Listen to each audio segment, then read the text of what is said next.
Graças e paz, queridos irmãos.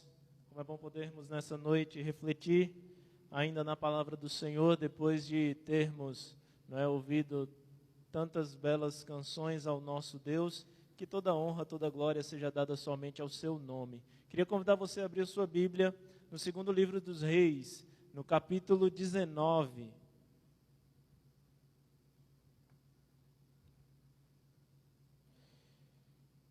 E eu queria, através desse texto, falar a respeito de desafios.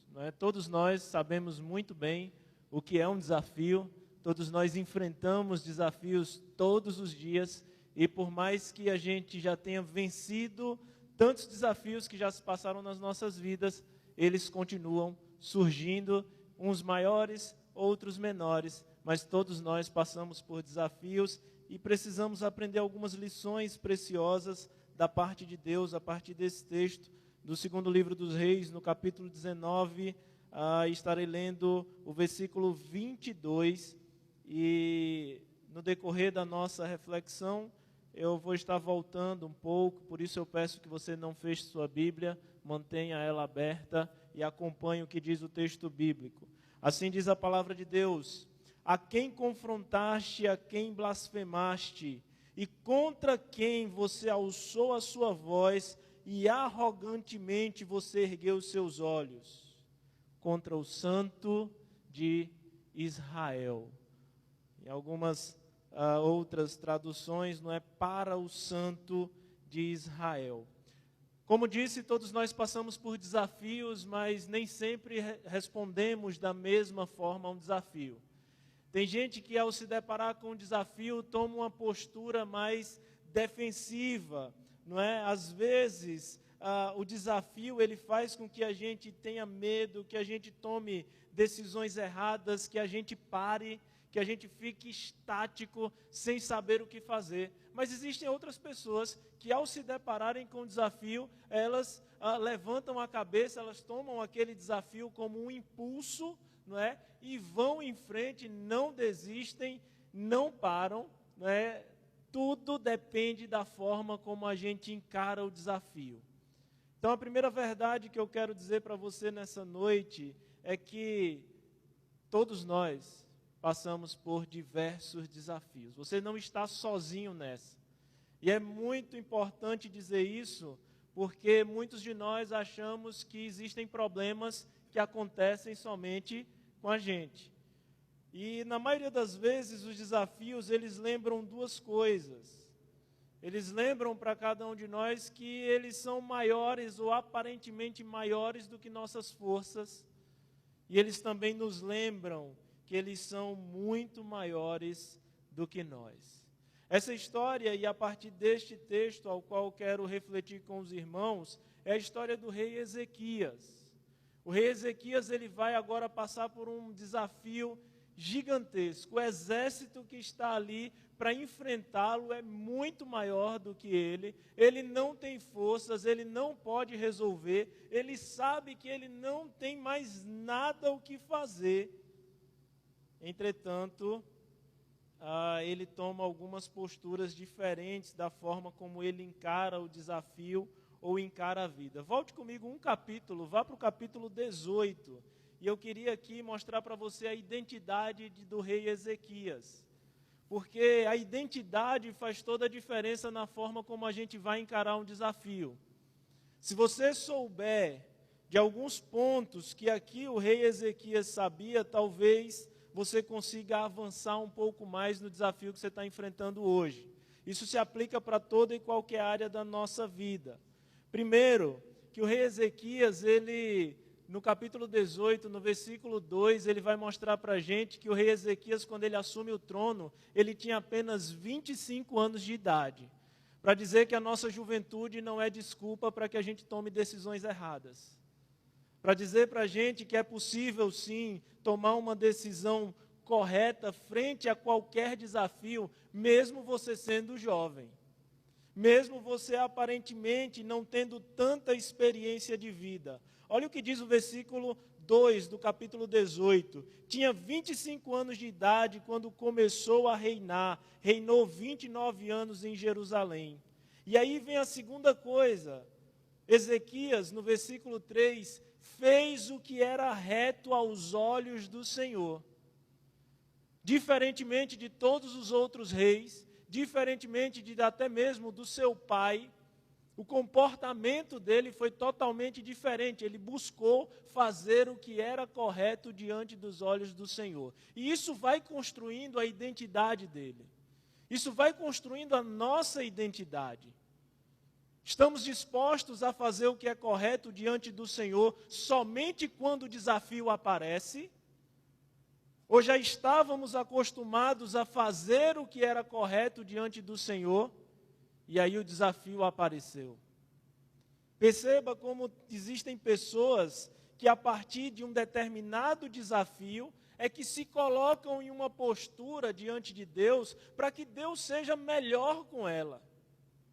Existem pessoas que no leito, quando a doença chega, e começam a buscar o Senhor com maior dedicação. Ezequias não era assim. Ele já fazia o que era reto aos olhos do Senhor. Fez o que era reto e nos diz isso no versículo 3. O versículo 5 do capítulo 18, mostrando ainda sobre essa identidade do rei Ezequias, mostra que Ezequias confiava no Senhor.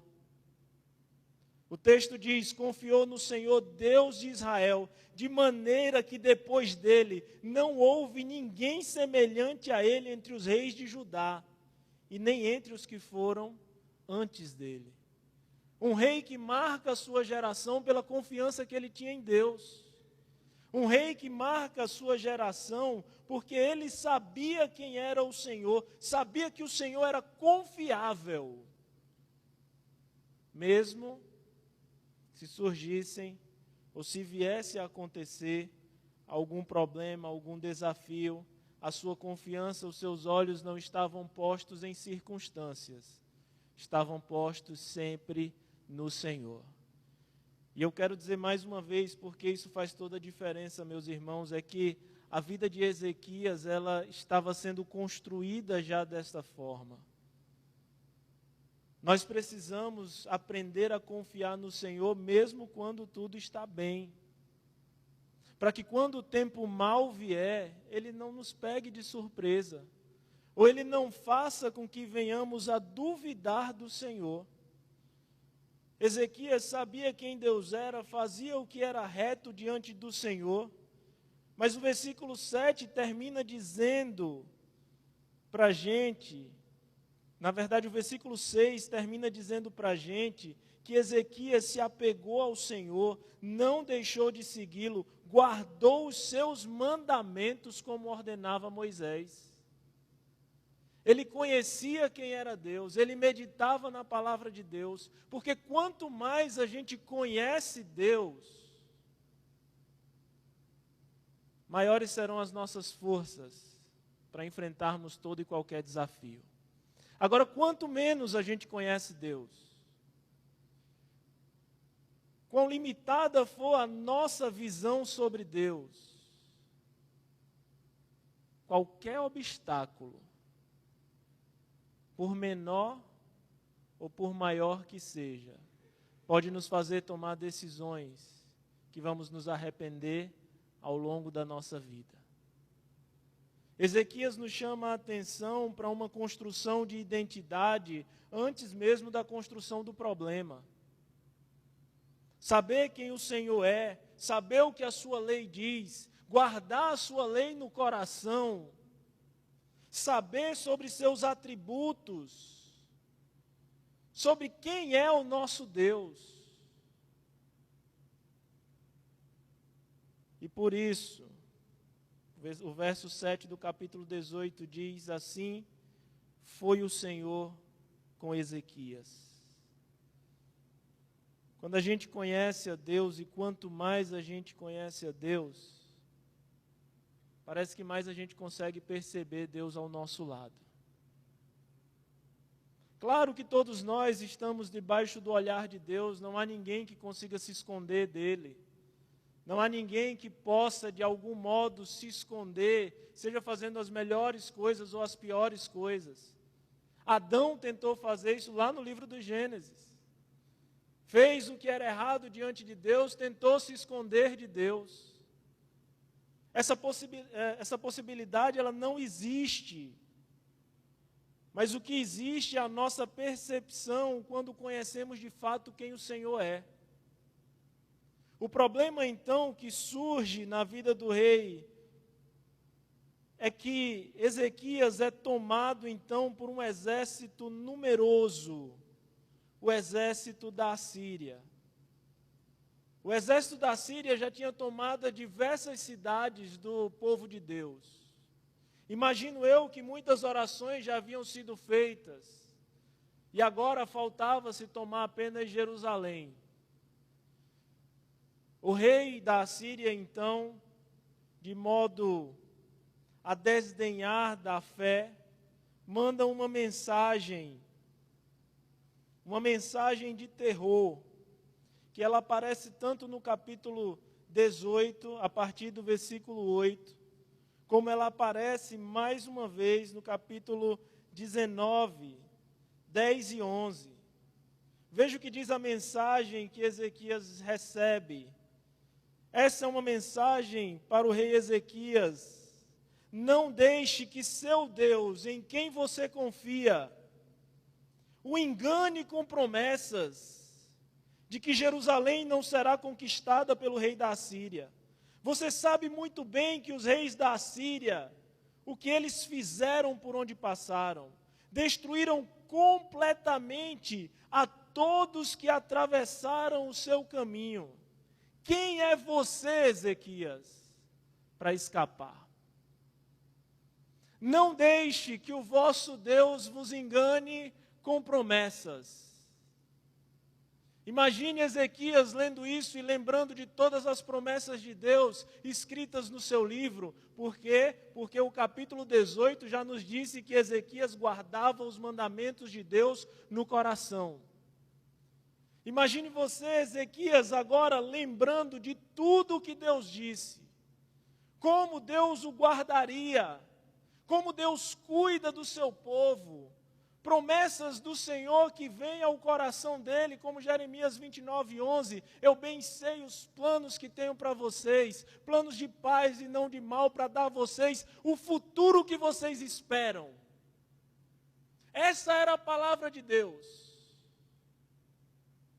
Mas a palavra dos mensageiros do rei da Assíria foi: não deixe que o seu Deus vos engane.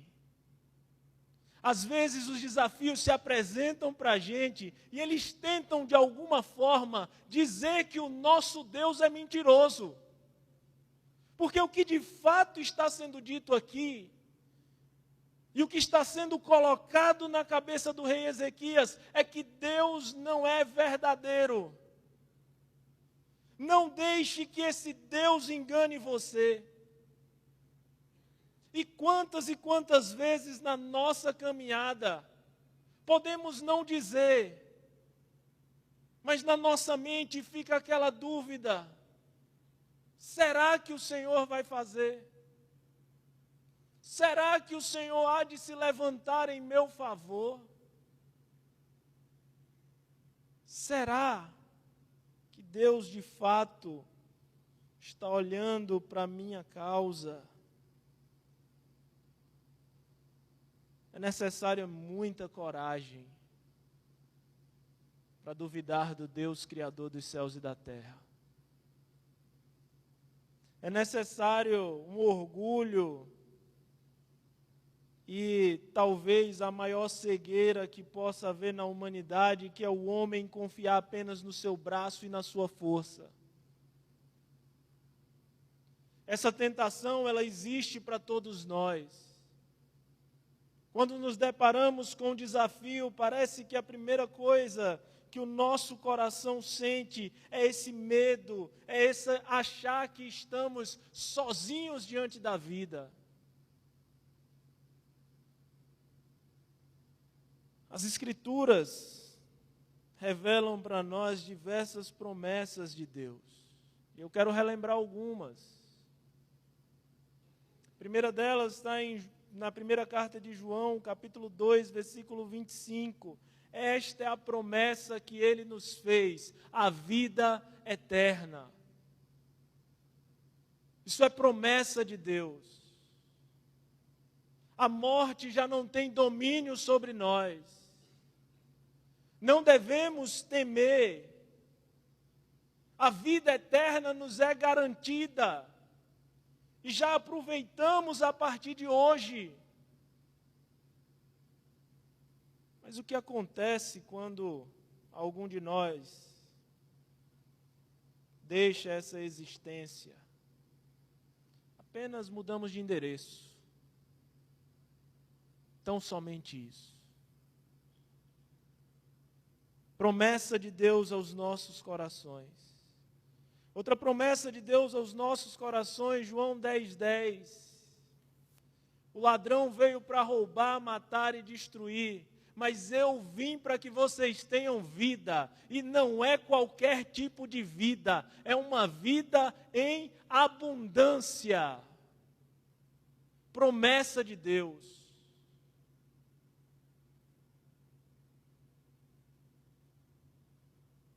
Lucas capítulo 11, versículo 13. Se vocês, apesar de serem maus, sabem dar coisas boas aos seus filhos, quanto mais o Pai Celestial dará coisas boas para vocês. Promessa de Deus sobre nós. João 16:33, eu disse essas coisas para que vocês tenham paz em mim. No mundo vocês terão aflições, mas tenham bom ânimo. Eu venci o mundo.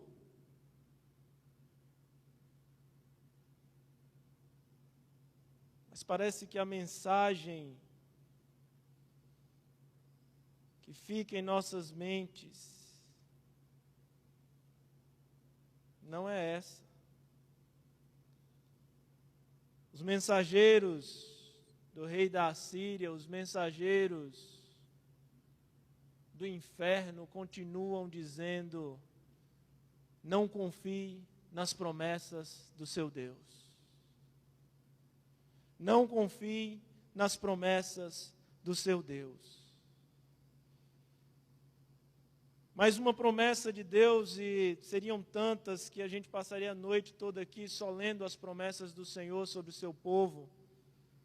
Mateus 6, 31-33, não se preocupem dizendo o que vamos comer, o que vamos beber, o que vamos vestir. Busquem em primeiro lugar o reino de Deus, a sua justiça, e todas as demais coisas serão acrescentadas. Mas acaso o seu Deus pode cumprir essas promessas? Acaso o nosso Deus tem poder para cumprir essas promessas? Mas como se ainda não fosse suficiente, tudo isso que foi dito ao rei Ezequias, fazendo duvidar de quem é do Senhor, agora vem uma outra jogada e começa a fazer Ezequias até mesmo duvidar de quem ele era. Não basta duvidar somente de Deus. Eles queriam colocar agora dúvida em Ezequias de saber de fato quem ele era diante de Deus. Quem nós somos diante de Deus. Nós somos a coroa da criação. Fomos feitos à imagem e semelhança do Senhor. Fomos criados por Deus, pelo próprio Deus, à sua imagem. Mas no versículo 11 do capítulo 19, veja o que diz: você já ouviu, Ezequias, o que fizeram os reis da Assíria em toda a terra, como destruíram totalmente as pessoas. Você acha que com você será diferente? É estatística. Com todo mundo deu errado. Com todo mundo que trilhou esse caminho, que foi por aí, deu errado. Será que de fato você acredita que com você será diferente? E agora Ezequias ouve tudo aquilo que foi dito mas nos mostra que não devemos nem mesmo confiar nas estatísticas ou nas probabilidades. A nossa confiança é no Senhor. Não importa o que os números estão apontando, importa o que vai sair da boca do Senhor. Ezequias tem um desafio sobre ele, mas Ezequias, como já disse aos irmãos no capítulo 18, versículo 5, ele confiava do Senhor, o Deus de Israel, e não houve ninguém como ele, não houve ninguém depois dele, nem antes dele. Ele colocou toda a sua esperança em Deus, ele apostou todas as suas fichas em Deus, ele não duvidou de forma nenhuma de quem Deus era. E por isso conseguiu e teve êxito em tudo o que fez. O que eu acho interessante nessa história é que, ao se deparar com toda essa circunstância, e o povo todo ouvia as cartas que eram lidas, todos esperavam de Ezequias uma resposta. Mas ele já tinha dito a todos: ninguém diga nada. Porque quando o desafio se levanta contra nós não precisamos recorrer a ninguém que não seja o Senhor. Nós não precisamos falar com ninguém que não seja o próprio Deus. Porque isso também faz parte do nosso processo de confiança. Dizemos que confiamos em Deus. Oramos, mas já nos levantamos da oração, procuramos na nossa agenda telefônica, para aqueles que ainda usam a agenda telefônica. Vamos olhar no nosso WhatsApp, vamos olhar nas nossas redes sociais, começamos a procurar amigos e começamos a compartilhar o nosso desafio para ver se alguém nos ajuda. Isso é uma prova de que, de fato, não confiamos no Senhor. Se confiamos nele, devemos falar somente a ele e esperar dele uma resposta. E qual foi a resposta de Deus? É só olharmos para o capítulo 19, começando no versículo 5. Foram, pois, os servos do rei Ezequias ter com Isaías, o profeta do Senhor. Isaías lhe disse: dizei isso ao vosso Senhor. E aqui é interessante porque o Senhor está escrito não em caixa alta, tudo minúsculo. Assim diz o Senhor. Agora sim, em caixa alta, tudo maiúsculo. Assim diz Yahvé: não temas por causa das palavras que você ouviu, as quais o rei da Assíria blasfemou contra mim. Eis que colocarei nele um espírito, e ele, ao ouvir certo rumor, voltará para a sua terra, e nela eu o farei cair morto à espada.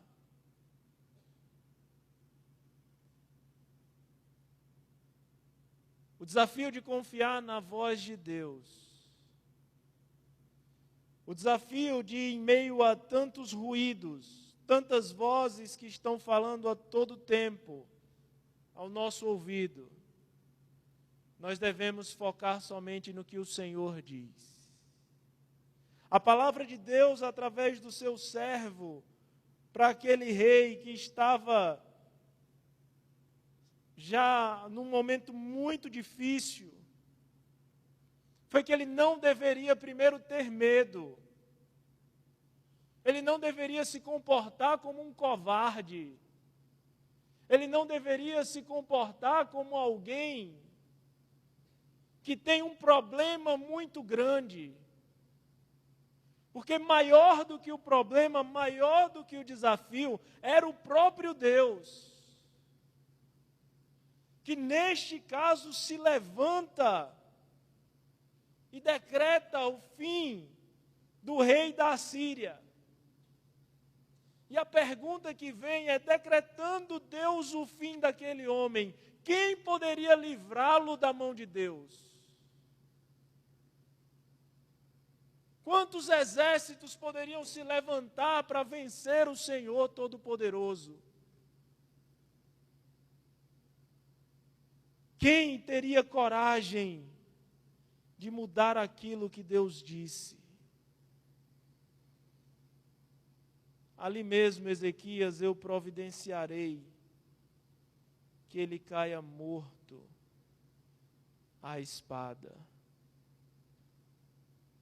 E é linda a oração de Ezequias, que começa no versículo 14, ainda do capítulo 19. Tendo Ezequias recebido a carta das mãos dos mensageiros, leu, subiu à casa do Senhor, estendeu perante o Senhor, orou perante o Senhor, dizendo: ó Senhor Deus de Israel, que estás entronizado entre os querubins, tu somente és o Deus de todos os reinos da terra. Tu fizestes os céus e a terra. Como é que ele sabia disso? Porque desde pequeno, porque desde jovem, ele já ouvia a palavra do Senhor. Ele já lia a palavra do Senhor. E ao se deparar com esse desafio, ele diz: o Senhor é que está entronizado, não é o rei da Síria. O Senhor somente é Deus de todos os reinos da terra. Não importa quem se levante, só o Senhor é Deus. E governa como bem quer. Acaso eu devo temer algum desafio? Acaso eu devo temer alguma circunstância que tem se levantado contra a minha vida? De forma nenhuma. De jeito nenhum. Eu devo perceber os desafios como formas de glorificar o nome do Senhor, como uma forma de transformar o meu caráter, transformar quem eu sou, me dar experiências com Deus, que me serão úteis durante esta caminhada, e para que seja compartilhado com aqueles que estão ao meu redor. Não existe desafio maior do que o Senhor. Não existe nada e nem ninguém que possa contra o Senhor ou contra os seus filhos. Não há o que temer. Por isso, nessa noite, eu espero que você saia daqui encorajado.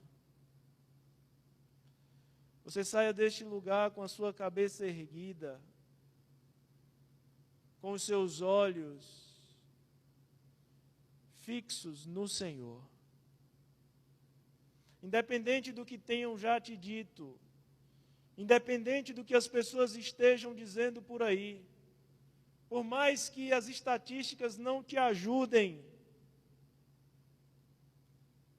o Senhor tem promessas e Ele vai cumprir. O Senhor já deu a sua palavra e ela não volta mais. O que o Senhor disse, mesmo que sejamos infiéis, Ele permanece fiel. Por isso eu quero concluir apenas deixando 5 lições que aprendo nesse texto. E a primeira delas é que o Senhor fala com uma voz poderosa e cheia de verdade. Os inimigos podem até falar alto, mas eles não têm poder. As circunstâncias, elas podem até parecer ser alguma coisa, mas de fato não são. E elas são sempre mentirosas. Mas a segunda lição é que aquilo que os homens dizem nunca podem ser o que baseia as nossas vidas, o que traz confiança para o nosso dia a dia. E aqui é um desafio muito grande, porque todos nós, e principalmente eu sei que aqui isso não é tão comum, mas às vezes no meio evangélico é comum, Deus mandou eu te dizer, né? E aí a pessoa diz alguma coisa, né? O que Deus disser, Ele vai dizer para você. Ele pode usar outra pessoa? Pode, mas tenha muito cuidado, porque os homens sempre falam, os homens dizem muitas coisas, mas eles não têm poder para cumprir, só o Senhor tem. Aquilo que o Senhor diz, de fato acontecerá. A terceira lição que aprendo nesse texto é que nem sempre as estatísticas estarão ao nosso favor, mas eu quero te lembrar que Deus sempre estará ao nosso favor. As circunstâncias podem se desenhar de uma forma, mas o Senhor, Ele se mostra fiel. Outra lição que aprendo nesse texto é que quem desafia o Filho de Deus está desafiando diretamente o próprio Deus.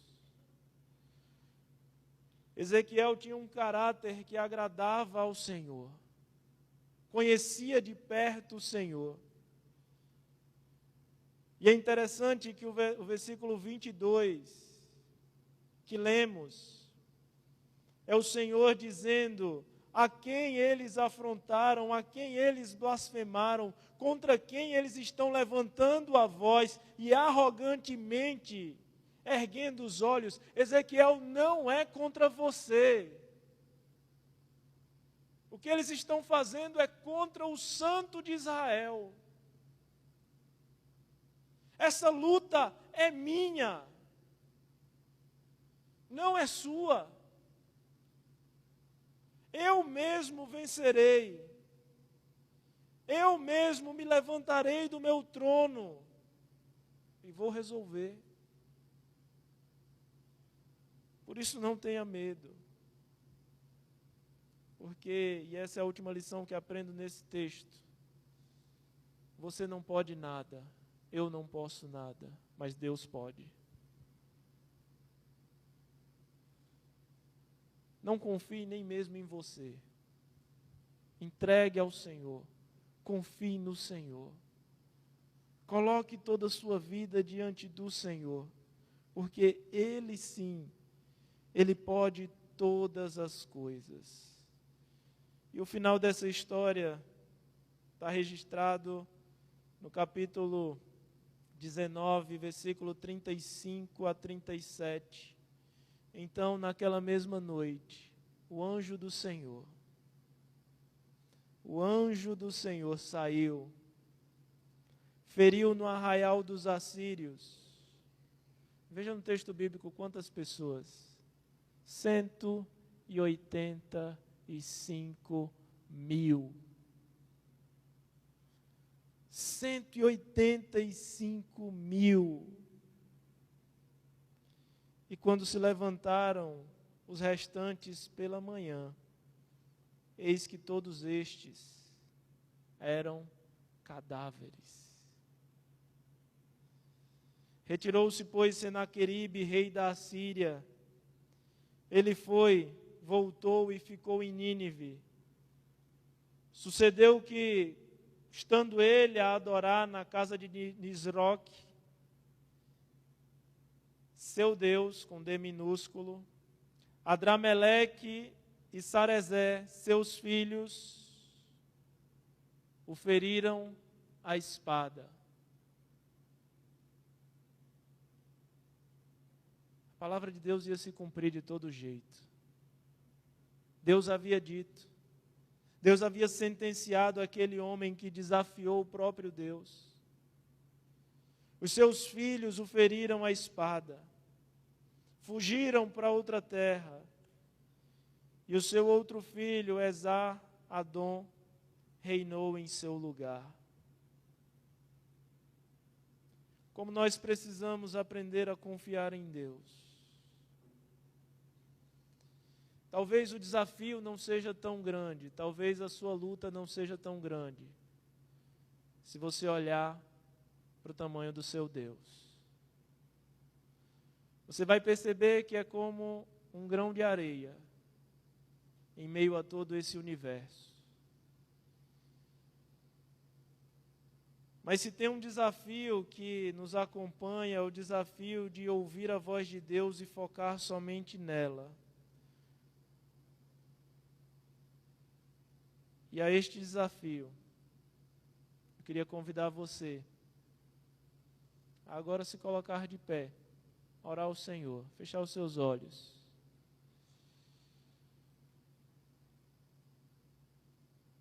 E lembrar das promessas de Deus no seu coração. Quais foram as promessas que o Senhor já confirmou durante a sua caminhada? O que é que Deus tem te dito? Acaso Ele não vai cumprir? Ouça a voz de Deus e fique somente nela. Confie somente nele.